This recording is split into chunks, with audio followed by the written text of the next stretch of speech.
ابرہہ کعبے سے اتنی نفرت کیوں کرتا تھا کہ وہ 60,000 کی فوج کو لے کر کعبے پر حملہ کر دیا؟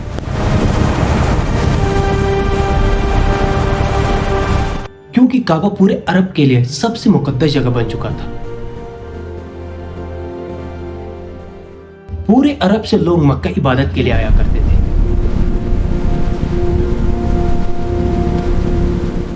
جس سے چند لوگ بہت زیادہ پیسہ کما رہے تھے۔ ابرہہ کو اس بات پر غصہ آتا تھا کہ یہ مکہ والے نہ تو ان کا کوئی بادشاہ ہے نہ ان کی کوئی حکومت ہے، پھر بھی پورے عرب کا سینٹر کیوں بن چکے؟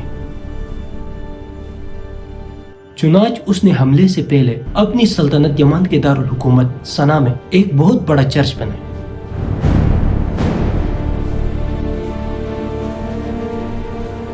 تاکہ لوگ کعبے کو چھوڑ کر اس کی طرف آئے۔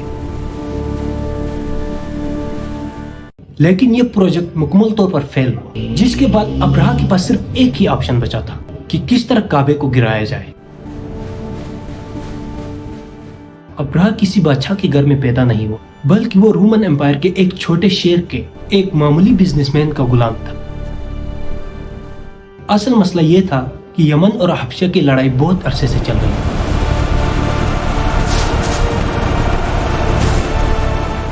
کیونکہ یمن یہودیوں کے زیر اثر تھا اور حبشہ میں بہت سارے عیسائی رہتے تھے۔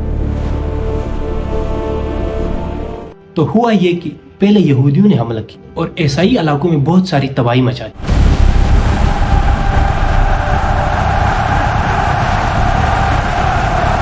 جس کی وجہ سے سپر پاور رومن امپائرز کو بہت غصہ آیا۔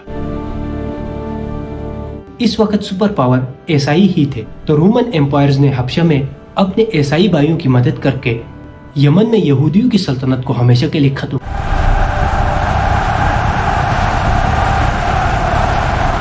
اور اس کام کے لیے انہوں نے اپنے ایک ہی غلام کو بھیجا تھا، جس کا نام ابرہہ تھا، جو 1,00,000 فوج لے کر گیا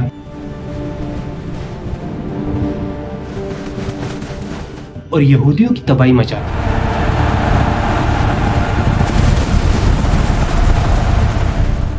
اس جیت کے بعد ابرہہ بہت زیادہ طاقتور ہو گیا اور اس نے یمن کو اپنے ہی ملک حبشہ سے الگ کر دیا۔ حبشہ کے بادشاہ کو اس پر بہت غصہ آیا اور اس نے پھر ایک نئی فوج بھیجی۔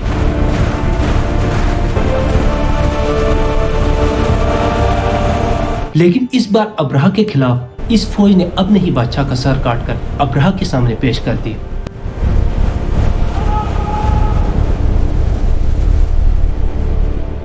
اور ابرہہ کی فوج میں شامل ہو گئے۔ اس کے بعد ابرہہ پورے عرب کا سب سے زیادہ طاقتور بادشاہ بن گیا۔ سوائے ایک چیز کے، ہر سال عرب سے ہزاروں لوگ مکہ میں کعبے کے طواف کے لیے آیا کرتے تھے۔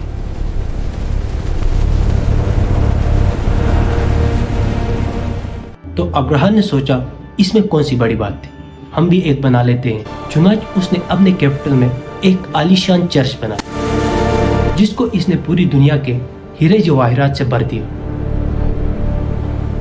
یہ بلڈنگ پورے عرب کے لیے سب سے خوبصورت اور عالیشان تھی۔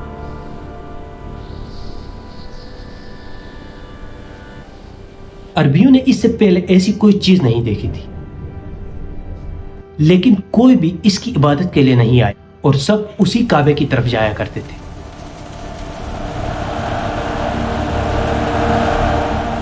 اتنا خرچ اور اتنا سب کچھ کرنے کے بعد جب ابرہہ فیل ہوا تو اس کے پاس صرف ایک ہی آپشن بچا، تو اس نے 60,000 کی فوج جمع کی اور کعبے پر حملہ کر دیا۔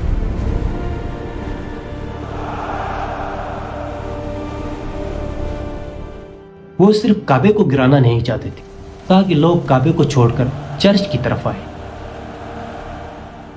ابرہہ سب کو لوٹنے کے بعد جب مکہ پہنچا تو اس نے ان کے چیف کو بلایا، تو عبد المطلب آئے اور کہا، آپ نے میرے کچھ اونٹ قبضہ کی، وہ مجھے واپس کر دے۔ تو ابرہہ نے ہنس کر کہا، مجھے تو لگا تھا تم بہت بہادر شخص ہو، تمہیں تو اپنی اونٹوں کی ٹینشن ہے۔ تو عبد المطلب نے کہا، میں صرف اپنے اونٹوں کا مالک ہوں، اس گھر کا جو مالک ہے وہ جانے اور تم جانو۔ لیکن میں اتنا بتا دوں کہ آج تک کوئی بھی اس گھر کو نقصان نہیں پہنچا پایا۔ اگلے دن ابرہہ نے اپنی فوج کو حملے کا حکم دیا، لیکن اس کا ہاتھی رک گیا اور بہت کوشش کے بعد بھی وہ نہیں ہلا۔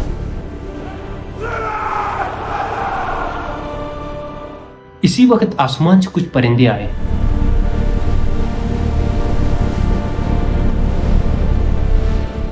اور ہر ایک کے منہ میں ایک پتھر تھا۔ یہ ایسے پرندے تھے کہ اس سے پہلے کسی نے نہ دیکھا تھا اور نہ کوئی دیکھے گا، اور وہ ابرہہ کی فوج کے بندوں کو ٹارگٹ کر کے مار رہے تھے۔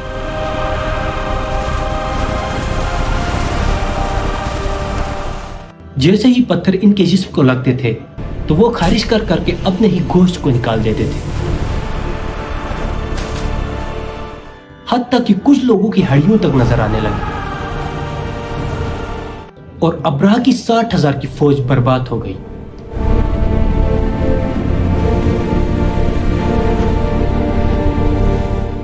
مکہ کے قریش کی یہ جیت پورے عرب میں پھیل گئی اور قریش عرب نئے بادشاہ کے طور پر سامنے آ گئے۔ اس واقعے کے بعد پورے عرب سے لاکھوں لوگ کعبے کی طواف کے لیے اور بھی آنے لگے۔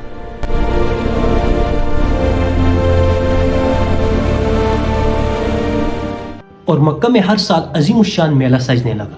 مکہ والوں کی دولت ڈبل ٹرپل اور آسمان سے باتیں کرنے لگی۔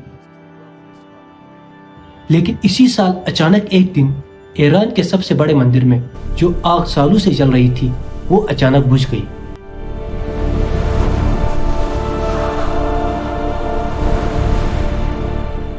اور اسی دن مکہ میں ایک عظیم ہستی کی ولادت ہوئی، حضرت محمد صلی اللہ علیہ وسلم۔